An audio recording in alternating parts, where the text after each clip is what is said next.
आपने कभी सोचा है कि हम जीते जी मोक्ष कैसे प्राप्त कर सकते हैं? जी हाँ, हम जीते जी मोक्ष प्राप्त कर सकते हैं और इसके लिए हमें मरने की कोई आवश्यकता नहीं। और इसको समझने का बड़ा ही साधारण तरीका है। भगवान ने कहा है कि तुम मुझे अपने सारे कर्म समर्पित कर दो। तुम्हारा अधिकार कर्म पर ही है, कर्म के फलों में कभी नहीं। इसलिए कर्म को कभी फलों के लिए मत करो, कर्म मुझे समर्पित कर दो। जब तुम सारे कर्म मुझे समर्पित कर दोगे तो भगवान कहते हैं कि तुम मेरे संभाव में आ जाओगे।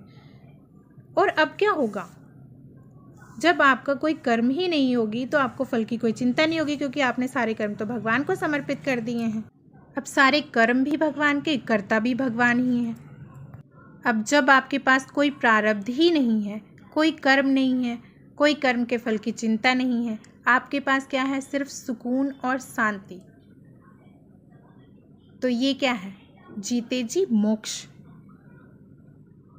जय श्री कृष्ण।